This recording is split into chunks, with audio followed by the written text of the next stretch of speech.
তোমরা শুধু নামের মুসলমান হয় না, তোমরা শুধু হজের মুসলমান হয় না, তোমরা শুধু যাকাতের মুসলমান হয় না, তোমরা শুধু নামাজি মুসলমান হয় না, তোমরা শুধু দানশীল মুসলমান হয় না। আল্লাহ আমি যত বিধান কায়েম করেছি সব বিধানে পরিপূর্ণ তোমরা প্রবেশ করো, তখন তোমরা ধর্ম পালন করা হবে, তখনই ধর্ম পালন করা হবে, পরিপূর্ণভাবে প্রবেশ করতে হবে।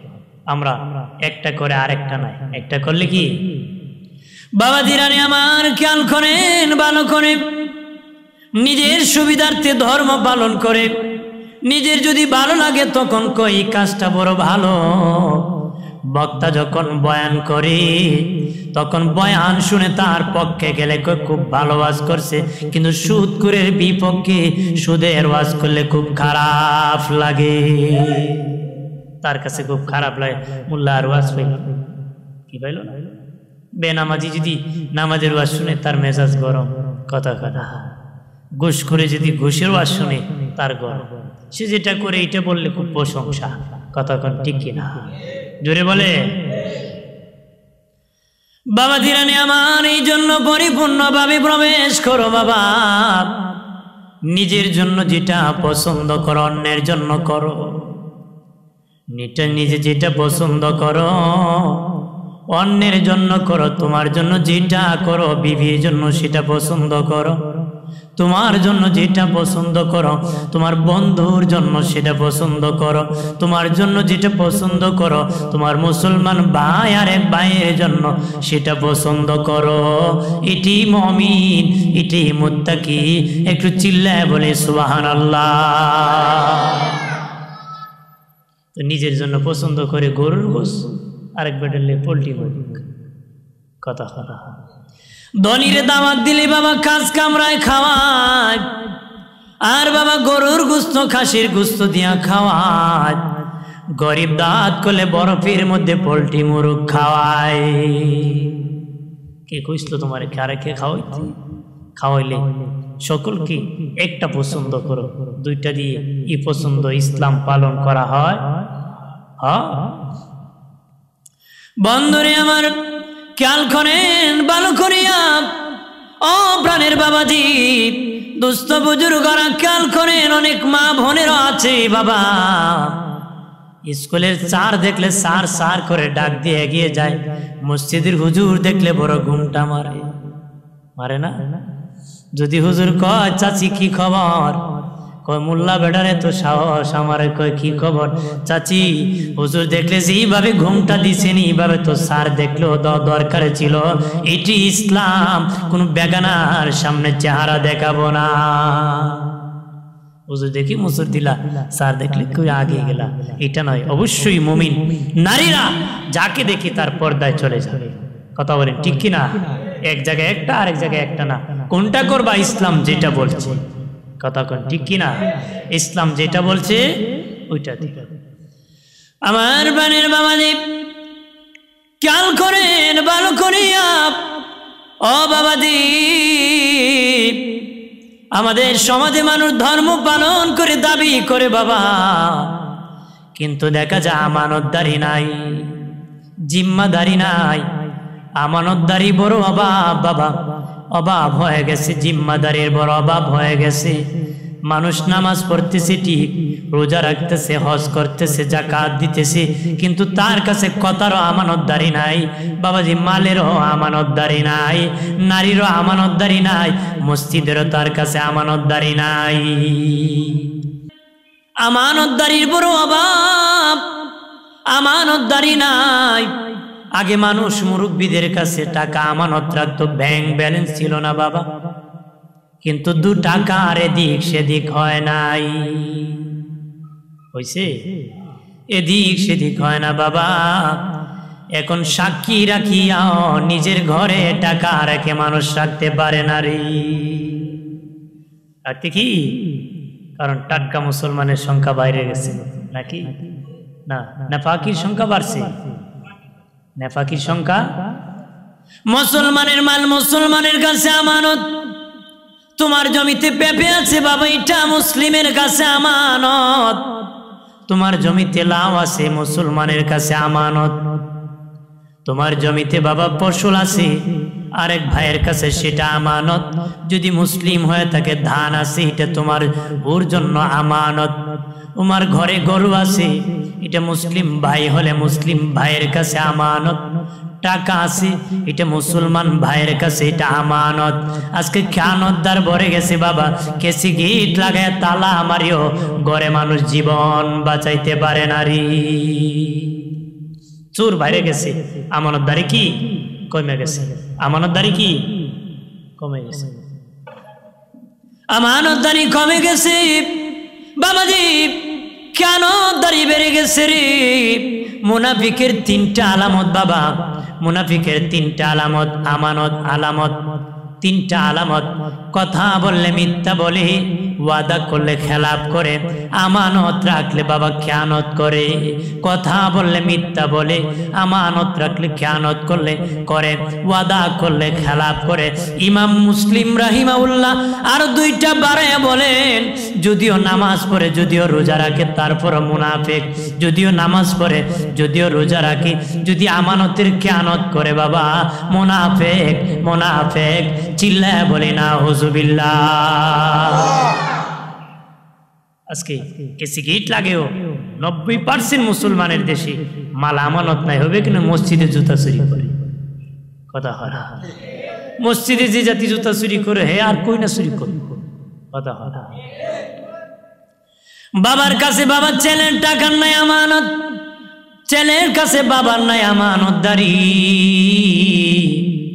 বিবি স্বামীকে ভরসা করে না, স্বামী বিবিকে ভরসা করে না। বিবি বাবা সন্তান বাবার উপর ভরসা রাখতে পারে না, ভয় করে বাবা। কারণ কেন? আমানতদারি চলে গেছে, এই জন্য মানুষের ঈমান চলে যেতেছে। লেনদেন ঠিক নাই, তার কিছু ঠিক। ইমাম গাজ্জালী রাহমাতুল্লাহ আলাইহি বলেন, আরে পৃথিবীর মানুষ শুনে নাও, ভালো করে শুনে নাও। 6 মাস চলিও লোকটাকে ভালো বলিও না, 6 মাস চলার পরও কয় না উনি খুব ভালো মানুষ। লেনদেন করো টাকার, টাকার লেনদেন করে বোঝা যায় সিরিয়াল নম্বর কত। লেনদেন করলে বোঝা যায় সিরিয়াল নম্বর কত।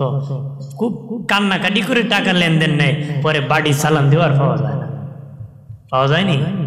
পরে বাড়ি চালান দিয়ে আপনি কি পাবেন না, সম্পর্ক নষ্ট হয়। টাকা দিছি দেখে যায় 6 মাস বলছে, 1 বছর বলছে, চাচার আগে দেখলো তো সালাম দিত, এখন লঙ্গি খান দুলিয়ে বন পাতারে দৌড়ে। কথা হয় না, তাহলে লেনদেনে সম্পর্ক বিচ্ছিন্ন হয়ে গেল। অথচ এটি বরকত ফজিলত, এটা দ্বারা সাব হতো উভয়ে। কিন্তু আজকে খেয়ানতদার হওয়ার কারণে সুদের কারবার বাড়ছে। সুদের কারবার কি? এই জন্য শোনেন ভালো করে বাবা, আমানতদারি কথার আমানত, কথার হাতের আমানত, পায়ের আমানত বাবাজি, কথার আমানত, কথা কানের আমানত। কথা বলছি, বলেছে ভাই কথাটা কাউকে বলিও না, এটা আমানত রাখতে হবে। সে বলার সময় বলেছে, আর ওই ভাই সাহেব শুনিয়া জায়গায় জায়গায় বলে কাউরে কইও না, কইতে কইতে সারা গাম বলে দিছে। কইও না, কইও না কাউরে, একজন আরেকজনে কইতে কইতে গোটা দেশ কয়ে ফেলছে। কতক্ষণ ঠিক কিনা, চলতেছে কিনা? এই জন্য আমানতের খেয়ানত করবেন না বাবা। ও বাবাজি, আমানতের খেয়ানত করবা না, লোভী পাপ হয় বাবাজি। পাপে জানি কি হয় বলেন না? পাপে মরণ হয়, লোভে পাপ হয়, পাপে বাবা মরণ হয়। হযরত ঈসা আলাইহিস সালাম সফরে যাবেন, রওনা করেছেন। সফর সঙ্গী একজন নেওয়া সুন্নত। উনি ভাবলেন একজনকে আমার সফর সঙ্গী বানাবো। উনি সফর সঙ্গী বানালেন একজন ইহুদি। ইহুদিরা লোভী জাতি বাবা, ওই ইহুদিকে তার সফর সঙ্গী বানালেন। ভাবলেন ইহুদি হলে কি হবে, সাথে থাকতে থাকতে হয়তো ভালো হয়ে যেতে পারে।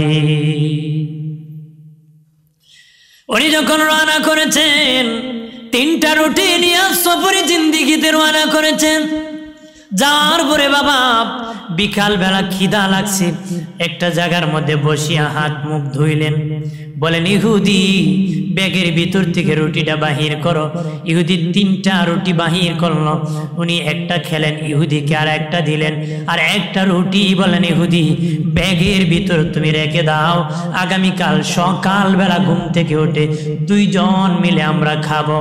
ইহুদি ব্যাগের ভিতর রেখে দিল। বাবা রাত হয়ে গেল, ঈসা নবী ঘুমায় গেলেন, ইহুদি ঘুমায় গেল। ইহুদি ঘুম থেকে উঠে মনে মনে কয় একটা রুটি খেয়েছে, পেটের বড় যন্ত্রণা, খিদা, কারণ রাক্ষস তো খাবারে হয় নাই, একটাতে শুকরিয়া নাই, আল্লাহর শুকুর আদায় করতে পারে নাই। বাবা দিরারে আমার ব্যাগের ভিতরে রুটি বাহির করিয়া ওই একটা রুটি খেয়ে ফেলছে। নবীর ঘুম আর আমাদের ঘুম এক না বাবা। নবী ঘুম থেকে দেখছে ইহুদি রুটি খুলে খেয়ে ফেলছে, দেখতে পেয়েছে খেয়ে ফেলছে। ঠিক এই মুহূর্তে বাবাজি ওই ইহুদি সকালবেলা যখন ঈসা নবী ঘুম থেকে উঠছে, ইহুদি ঘুম থেকে উঠছে, মুখ ধোয়ার পরে ধৌত করার পরে ঈসা নবী বলতেছে, আরে ইহুদি রুটি কোথায় রে, রুটিটা বাহির করো। ইহুদি ব্যাগের ভিতর চেন খুলে বাবা এমনি নাড়াচাড়া করে, নবীকে রুটি কই, কোন নবী রুটি তো পাইতেছি না, কোথায় রে, রুটি তো পাইতেছি না, নাড়তেছে সারতেছে, নবীকে রুটি কোথায় গেল, আমি তো বলতে পারতেছি না, নবী রুটি পাইতেছি না গো। ওটি কি খাম হাঁটাই লিছে, আগে কাম কি হাঁটাই লিছে। আমাদের দেশে এরকম পাবলিক আছে না, বেটারে 14 গোষ্ঠী খাওয়াইলো লাভ হয় না, খাই আরেক মুসল খায় কি আরে মাগ না খায়, কত খাওয়ায়, হ্যাঁ আছে না? এই জন্য এত বেশি খাওয়ার প্রয়োজন আছে নাকি? খাবার বেশি খাবেন না বাবা। জমিনে যখন বেশি পানি হয়, জমিনে যখন বেশি পানি হয় জমিন মরে যায়, ওই জমিনে ফসল হয় না গো বাবা। জমিনে যখন বেশি পানি হয় জমিন মরে যায়, ওই জমিনে ফসল হয় না। পেটে যদি খাবার বেশি হয় দিল মরে যায়, ওই দিল জান্নাতি হয় না রে। কারণ খাবার বেশি খেলে বাবা দেহ সবল হয়ে যায়, রুহ দুর্বল হয়ে যায়। বডি যদি বেশি শক্তিশালী হয়, ভারী হয়, ইঞ্জিল দুর্বল হয়, কঠিন, ব্রিজে উঠতে পারবে না বাবা। ইঞ্জিলের কাম হলো বাবা, বডির কাজ হলো খালে চলে যাওয়া, খালে চলে যাওয়া। ইঞ্জিলের কাম হলো রাস্তায় ঠিক রাখা। কথা বলেন ঠিক কিনা? সাইকেল চালানো যত সোজা বাবা, রিক্সা চালানো এত সোজা না। সাইকেল চালানো যত সোজা, রিক্সা চালানো এত সোজা না। বলতে পারেন রিক্সা একটা ইঞ্জিল মনে হয় সহজ হবে, সাইকেল বাবা যত সহজ রিক্সা তত সহজ নয়। রিক্সায় উঠে দেখবেন কোনাকুনি দৌড় মারে, কোনাকুনি কি উঠে দেখেন, এর কামই খালো যাও, এর কাম কি খালে চলে যাবে। বডির কাম হলো খালে যাওয়া বাবা, আর আমাদের দেহের কাজ জাহান্নামী বানিয়ে দেওয়া, আর রুহুর কাজ জান্নাতে যাওয়া। দেহ যদি বেশি সবল হয়ে যায়, রুহ যদি দুর্বল হয়ে যায়, ফজরের সময় আর ঘুম থেকে দেহ উঠতে পারবে না। দেহের শক্তির কারণে রুহ তোমাকে মসজিদে আনতে পারবে না গো বাবা। এই জন্য কম খাবেন, দেহ রুহটা মরে যাবে। জমিনে বেশি পানি হলে জমিন মরে যায়, খাবার বেশি খেলে বাবা রুহ মরে যায়, দেহ সবল হয়ে যায়, ওই দেহ জাহান্নামে পৌঁছায় দিবে। একটু চিল্লা জবান খুলে বলে না হুজুবিল্লাহ। এমন দারুণ সালাম মানে না তালি বাবা, বিকালে বড়ি সকালে খালি। কথা হয় না? দুনিয়ার সালা ভরলে বাবা নিচে যায় না, তালা থাকে। আর আমার সালা কিয়ামত পর্যন্ত, আমার মরণের আগ পর্যন্ত সালা যতই দে আরো কয় খাইতো, আরো খাইবো বাবা, জীবন শেষ, তার খাওয়ান শেষ হবে না রে আমার বানের বাবা। ঈসা নবী বুঝতে পারলেন আর দেখছেন ইহুদিদের রুটি খাইছে। সামনে গেলেন বাবা, দেখলেন বিশাল বড় একটা নদী। বলেন ইহুদিরে কেমনে পার হব? ইহুদি কোন নবী, ওই নদী কেমনে পার হব? ঈসা নবী কো চক্ষু মুজ, আমি যেইভাবে খুশি ভাবে কদম বাড়া, চক্ষু মুজে কদম বাড়াইছে। ঈসা নবী কো চক্ষুটা খুলো রে। চক্ষু খুলে দেখে বিনা নৌকায় নদী পার হয়ে ওই পার চলে গেছে। ওই পার চলে যাওয়ার পরে ঈসা নবী কয় ইহুদি, আরে ইহুদি যে আল্লাহ বিনা নৌকায় নদী পার করে দিয়েছি, নৌকা লাগে নাই, বিনা নৌকা নদী পার করে দিয়েছি, ওই খুদার কসম কায়া কর রুটিটা দেখছো নি? ইহুদি কো আল্লাহর কসম নবী রুটি দেখি নাই। আমাদের দেশে মুনাফিকরা বাবা মিথ্যা কথার মধ্যে টাস করে কসম করে, আল্লাহর কসম আমি চুরি করি নাই। কথা হয় না? আছে কি না? ওই ইহুদি কসম কাটিয়ে বলে, ও নবী আমি রুটি দেখি নাই গো। সামনে যাওয়ার পরে ছাগলের পাল যাইতেছে, ছাগলের পাল। ইহুদি কি ঈসা নবী কই ছাগলের গোস্ত কি খাইবানি? কোন নবী বড় খিদা লাগছে, জবাই করলে তো খাইতাম। ঈসা নবী ছাগল জবাই করে বাবা গোস্ত পাকাইলেন, আশেপাশে মানুষকে দিলেন। একটা হাড়ের টুকরা বলেন ইহুদি, হাড্ডির টুকরাটা তুমি ব্যাগের ভিতর রেখে দাও। একটা হাড্ডির টুকরা ব্যাগের ভিতর রাখা হয়েছে। সামনে গেলেন, আর খিদা লাগলো। হযরত ঈসা নবী বলেন, আরে ইহুদি, ও ইহুদি, ব্যাগের ভিতর দিয়ে হাড়ের টুকরাটা আমি দিয়েছিলাম, হাড্ডির টুকরাটা তুমি দাও। হাড্ডির টুকরা নিয়ে ঈসা নবী হাতে নিয়ে বলেন, আগের মতন তুমি ছাগল হয়ে যাও। হাড্ডি থেকে আগের মতন ছাগল হয়ে গেছে। ঈসা নবী কই, ইহুদি এই ছাগলের গোশত খাইবানি রে? কই খাইলে তো ভালো ছিল নবী। ঈসা নবী কই, ইহুদির আল্লাহ আমাকে এত ক্ষমতা দিছে, বিনা নৌকা নদী পার হতে পারি, হাড্ডির থেকে ছাগল বানাইতে পারি। ওরে ইহুদি, ওই আল্লাহর কসম কায়া কসে আল্লাহ আমাকে এত ক্ষমতা দিয়েছে, হাড্ডির থেকে ছাগল বানাইছি, ওই আল্লাহর কসম কায়া কর রুটিটা দেখছো? ইহুদি আবার একটু ভয় পেয়ে কয়, নবী না না রুটি দেখি নাই। সব বানাস করে ফেলছে। সামনে গেলেন বাবা, একটা মরু প্রান্তরে যাইয়া তিনটা মাটির স্তূপ করলেন বাবা, তিনটা চাক্কা করলেন মাটির। ওই তিন চাক্কাকে বলেন, তুমি আল্লাহর হুকুমে স্বর্ণ হয়ে যাও। বলতে দেরি, তিনটা টুকরা স্বর্ণের টুকরা হতে দেরি হয় নাই। ঈসা নবী ডেকে বলে, এই তিন স্বর্ণের চাক্কা যখন হয়ে গেল, ইহুদি মানুষ লোভী ডাক দেয়া, কোন নবী স্বর্ণের চাক্কা কার জন্য বানাইছেন স্বর্ণ? ঈসা নবীকে একটা তোর জন্য, একটা আমার জন্য, আর একটা হলো জীবনে কোনোদিন রুটি দিয়ে চুরি করে খাইছিল, তারে যদি পাইতাম এই চাক্কাটা দিতাম। শুধু এইটা না, আমি ঈসা নবীর চাক্কা সহ দিয়ে দিতাম। ঈসা নবী বললেন, শুধু এইটা নয়, এইটা নয়, আমার স্বর্ণের চাক্কা সহ আমি দিয়ে দিব। ইহুদি মনে মনে কয়, একটা তো আমি পাইছি, আর একটা হলো রুটি চুরি, আর একটা ঈসা নবীর নিজের দিয়ে দিবে। মূল তিনটার মালিক লোভ সামলাইতে পারে না, তখন কয়, নবী রুটি আমি খাইছি। চুরি এখন কি কওয়া হয়? এই খাইছে। হযরত ঈসা আলাইহিস সালাম তিনটা স্বর্ণের চাক্কা দিয়ে বলেন, দূর হ, তোর মতন লোক ভালো হবে না জীবনে। এই তিন স্বর্ণের চাকা নিয়ে তুমি আমার কাছ থেকে দূর হয়ে যাও। সামনে বাবা লুঙ্গির মধ্যে এইভাবে পেশায় তিনটা চাক্কা নিয়ে যাইতেছে, ডাকাত ধরছে তিনজনে, চাপ দিছে, কয় তোর কাছে কি আছে? আল্লাহর কসম কেউ নাই। মিথ্যাবাদী কিন্তু সবসময় মিথ্যা বলতে হয়, একটা বললে আর একটা বলতে হয়। মিথ্যাবাদী মিথ্যা ডাকার জন্য 100 মিথ্যা কথা জোড়া দিতে থাকে বাবা। ও বলে আল্লাহর কসম আমার কাছে কিছু নাই। ডাকাতরা পিটান দিয়েছে বাবা, 3 স্বর্ণের চাক্কা পেয়েছে, সে পিটাকে ভেগে গিয়েছে। ওই 3 ডাকাত বাবা ওই 3 স্বর্ণের চাক্কা পেয়ে কয়, মিষ্টি বাজার থেকে কিনে খাবো, মিষ্টি বাজার থেকে কিনে খাবো। একটাকে কিনা মিষ্টি আনার জন্য পাঠাইছে। ওই মিষ্টি কিনতে যায়, মনে মনে কয় মিষ্টিতে বিষ মিশায় 2টাকে মারিয়া আমি 3টার মালিক হয়ে যাব। আর 2টায় বসে কয়, ও আসলে ওকে মেরে ফেলবো, আমরা 1.5টার মালিক হয়ে যাব। লোভে পাপ হয়, পাপে মরণ হয়। কথা কয় না? লোভ বেশি বালা না, লোভ করিও না, এতিমের মাল খেও না রে।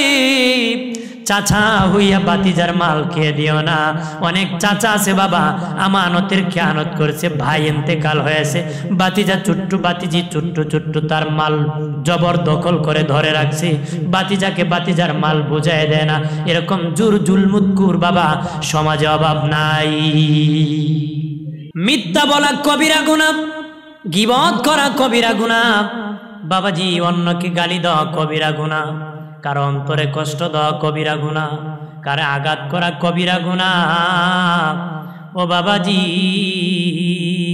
হারাম জিনা করা কবিরা গুনাহ, অন্যের মাল খাওয়া কবিরা গুনাহ, কারো সম্পদ মারা কবিরা গুনাহ, কারো হক মারা কবিরা গুনাহ, কারো জায়গা দখল করা কবিরা গুনাহ, মসজিদের টাকা মেরে খাওয়া কবিরা গুনাহ। বাবা এক জায়গার মাল আর এক জায়গায় চুরি করে না কবিরা গুনাহ, মাল চুরি করা কবিরা গুনাহ, নাবির নিচে কাপড় পরা কবিরা গুনাহ, আটুর টাকনুর নিচে কাপড় পরা কবিরা গুনাহ। বাবা আটুর উপর কাপড় পরা কবিরা গুনাহ, দাড়ি কামানো কবিরা গুনাহ। কথা বলেন ঠিক কিনা? বাহিরে সুফি সাপ, ভিতরে সব চুরি আর বাটফারি, এটাও কবিরা গুনাহ। বাবা পাল্লায় ওজন দেওয়া কম দেওয়া কবিরা গুনাহ। মাল 5 টাকা দিয়ে কিনছি, না কিনে 10 টাকা দিয়ে কিনছে, 12 টাকা বিক্রি না করলে লস হবে, এটা মারাত্মক কবিরা গুনাহ রে। মিথ্যা সাক্ষী মিথ্যা বিচার করা কবিরা গুনাহ, সত্য সাক্ষী গোপন করা কবিরা গুনাহ। বাবাজি মদ পান করা কবিরা গুনাহ, মদ পান করা কবিরা গুনাহ, এতিমের মাল খাওয়া কবিরা গুনাহ, মা বাবার সাথে বেয়াদবি করা কবিরা গুনাহ, জাহান্নামী। চিল্লায় বলে না হুজুবিল্লাহ। এই কবিরা গুনাহ, ওই গুনার মধ্যে মানুষ ডুবে আছে লোভের কারণে। কথা বলেন ঠিক কিনা? 3 জিনিসে মানুষ বেশি মায়া করে বাবাজি। 1 নম্বর তার জীবনকে মানুষ বেশি মায়া করে, তার জীবনকে মায়া করে। এই জীবন রক্ষার জন্য সদর হাসপাতালে যায়, উসমানীতে যায়, ঢাকা মেডিকেলে যায়, বাবাজি ভারতে যায়, সিঙ্গাপুরে যায়, লন্ডনে যায়, আমেরিকাতে যায়, যেন জীবনটা তার রক্ষা পায়। 2 নম্বর মায়া করে তার সম্পদকে, 3 নম্বর মায়া করে তার আওলাদকে। 3 নম্বর মায়া করে কি? তার আওলাদকে। মানুষ এই 3 জিনিসের কারণে ধ্বংস হয়ে যায়। কথা বলেন ঠিক কিনা? জোরে বলেন ঠিক কিনা? এই জন্য অনুরোধ করে বলি, ও বাবাজি আমানত ধরে রাখবেন, আমানত খেয়ানত করবেন না। বাবাজি আগের যুগের ঘটনা কিতাবের মধ্যে লিখেছে, আগের যুগের মসজিদ আর মন্দির নিয়ে দ্বন্দ্ব ছিল। ভারতে বাবা উপমহাদেশে একটা জায়গার মধ্যে, একটা জায়গা ক্ষমতা আসলে বাবা, যারা হিন্দুরা ক্ষমতা আসলে মন্দির বানায়, মুসলমানরা ক্ষমতা আসলে মসজিদ বানাইতো। ঝগড়া যখন লেগে গেল, বিচার বয়ে গেল বাবা, আদালত বিচার হবে, বিচার হয়ে একজন ইহুদি বিধর্মী বিচার হবে। মুসলমানও মামলা করছি বাবাজি, হিন্দুরাও মামলা করছি, আদালতে বিচার হবে। আদালত বলল দেখো এলাকায় সবচেয়ে বয়বৃদ্ধ কোন লোক আছে, তাকে সাক্ষী তোমরা মেনে নিবা। সে সাক্ষী দিবে যে এই জায়গার মধ্যে প্রথম কি নির্মাণ করা হয়েছিল, মসজিদ না মন্দির। যদি প্রথম মসজিদ বানায় থাকে, মসজিদ সেই জায়গা পাবে। যদি প্রথম মন্দির বানায় থাকি, তাহলে মন্দিরের জন্য জায়গা পাবে। কি বলেছে? যে প্রথম যেটা হয়েছিল সেটা জায়গা পাবে। আদালত বয়ে গেল, আর খবর নিয়ে দেখে একজন মুসলমান বড় আলেম, উনি বাবা বয়বৃদ্ধ, ওনার চেয়ে বয়বৃদ্ধ আর এলাকায় কেউ নাই। সবাই মিলিয়া ওনাকে সাক্ষী মেনে নিল। সাক্ষী আদালতে উনি সাক্ষী দিবেন। তবে হিন্দুদেরও বিশ্বাস উনি এত ভালো, মিথ্যা কথা বলবে না। মুসলমান খুশি, আমাদের মুসলিম সাক্ষী, নিশ্চিত আমরা মসজিদের জায়গা পাবো। আদালত যখন জিজ্ঞাসা করো, মৌলানা ও মৌলানা বলো, এই জমি প্রথম কি নির্মাণ করা হয়েছিল, মসজিদ না মন্দির? মৌলানা উত্তরে বলেন, ওই জায়গার মধ্যে প্রথম মন্দির বানানো হয়েছিল। কি বানানো হয়েছিল? মন্দির বানানো হয়েছিল। আদালত রায় দিয়ে দিল যে সেখানে মন্দির হবে, মসজিদ হবে।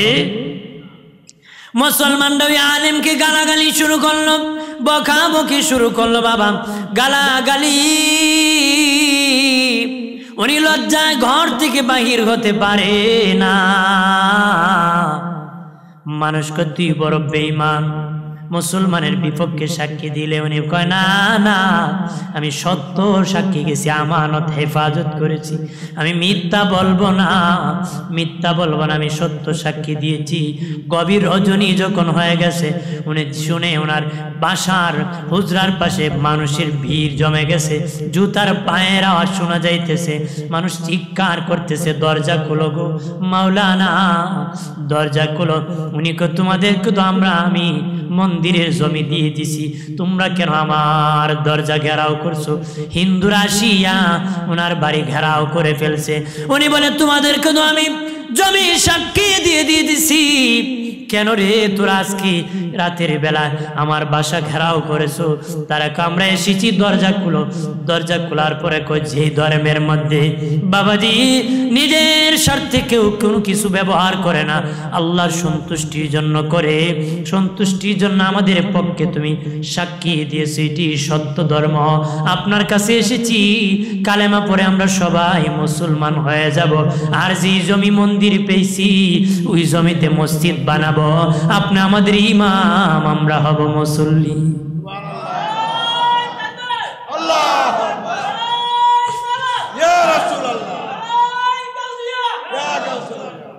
এইভাবে বাবাজি, ও বাবাজি, ওইভাবে আমানতের তারা হেফাজত করতেন। কথা বলেন ঠিক না?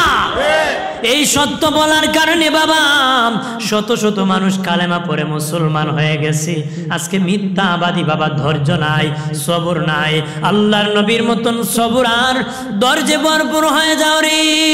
রাগ করিও না রে মুমিন, গুসা করিও না, কথার খেলাপ করবা না, আমানতের খেয়ানত করবা না, ওয়াদার খেলাপ করবা না, এরকম পাপাচারে লিপ্ত হবা না। আল্লাহর নবীকে এক ইহুদি দাওয়াত করেছে, ওগো মুহাম্মদ আমার বাড়িতে তোমাকে দাওয়াত করলাম, দাওয়াত খাইতে তুমি যাবা। নবীজি মধ্যাহ্ন দুপুরের সময় দাওয়াত রাখলেন, ইহুদির বাড়িতে দাওয়াত খাইতে গেলেন। নবী যা দেখেন ইহুদি বাড়িতে নাই, দরজা বন্ধ করে বাড়ি থেকে চলে গিয়েছে। নবীজি যতক্ষণ অপেক্ষার প্রয়োজন ততক্ষণ অপেক্ষা করিয়া চলে গেলেন বাবা। কিছুদিন পরে আবার ইহুদি আসছে, কগ মুহাম্মদ আবার আপনাকে দাওয়াত করতে চাই, ওই দিন তো আমি থাকতে পারি নাই, আরেকদিন আপনাকে দাওয়াত করে খাওয়াইতে চাই। নবীজি বললেন ঠিক আছে, তোমার দাওয়াত আমি গ্রহণ করলাম। তখন আল্লাহর নবী বললেন ইহুদি তোমার দাওয়াত আমি দ্বিতীয় দিন গ্রহণ করলাম। আল্লাহু আকবার বলেন না। নবীজি দ্বিতীয় দিন তার বাড়িতে বাবা দাওয়াত খাইতে যায়, দেখলেন সে সেদিনও বাড়িতে নাই, দরজা বন্ধ করে চলে গেছে। নবী যতটুকু অপেক্ষা করা এতটুকু অপেক্ষা করে চলে আসলেন। আর অনেক দিন পরে ইহুদি আসিয়া গো নবী আপনাকে দাওয়াত করতে চেয়েছিলাম, আরেকবার দাওয়াত গ্রহণ করবেননি। নবীকে ইহুদি রে তুমি মনে করছো আমি গ্রহণ করব না? আমি নবী আরেকবারও যদি তুমি দাওয়াত করো আমি গ্রহণ করব। ধৈর্য আর সবুরে নবী ভরপুর ছিল। সুবহানাল্লাহ বলেন না? সুবহানাল্লাহ। নবীজি সেদিন দাওয়াত খাইতে যায়, দেন ইহুদি বাড়িতে আছে, রাস্তার সামনে দাঁড়িয়ে আছে বাবা, স্বাগত জানাইতেছে। আল্লাহু আকবার বলে। নবীজি তার বাড়িতে ঢুকছেন, খাবার দিয়েছি বাবা, আর জোর হাত ধরে ক্ষমা চায় কো নবীজি 2 দিন দাওয়াত দিয়ে বাড়ি থাকতে না পারে বড় লজ্জিত, ক্ষমা করে দেন গো নবী। কেন আমি দাওয়াত করেছি, আমি তাওরাত কিতাব পড়তে পেয়েছি। শেষ নবীর ধৈর্যে ভরপুর, আপনার ধৈর্য আছে কি না, আর আপনি শেষ নবী নাকি পরীক্ষা করার জন্য 2 দিন দাওয়াত করেছি। আজকে 3য় দিন দেখেছি আপনি রহমতের নবী। ও নবী আমি কালেমা পড়ে মুসলমান হয়ে যাব। সুবহানাল্লাহ কইতেন না? এই হলো নবীর আখলাক আর আদর্শ। সুবহানাল্লাহ বলে। এই জন্য বাবাদিরা গুসা করবেন না, আর আমানত ধ্বংস করে দিবেন না, আমানত ধ্বংস করে দিবেন না। আর রাগ গুসা করবেন না বাবা, মেজাজ হারাবেন না। রাগ করলে বাবা যার ধৈর্য নাই সে নামাজ পড়তেও ধৈর্যশীল হয় না, রোজা ভালো করে রাখতে পারে না, হজে গেলে বাবা হজ করতে পারে না, বাবাজি দান করলো ভালো করে দান করতে পারে না। যার ধৈর্য নাই সামাজিক ভাবে বিচার আচারে কেউ দাওয়াত দেয় না রে। আমার বানের বাবাজি, ও বাবাজি, এই জন্য ধৈর্য রাখতে হবে রে, ধৈর্য রাখতে হবে। এটা আমাদের অভাব। আমি প্রথমেই বলেছি একটা করলে আর একটা করি না। একটার কথা বলেছি বাবা, একটা হলো আমানতের অভাব, 2 নম্বর ধৈর্যের বড় অভাব, ধৈর্যের বড় অভাব। মানুষ ধৈর্যশীল হয় না বাবা, সবুর করে না, সবুর করে না। পেট ভরে খাও, শুকরিয়া আদায় করবা, যদি খাবার না পাও সবুর করবা। এটি মুমিনের লক্ষণ, এটি ইমানদার জান্নাতীদের অভ্যাস। আরো জোরে বলি।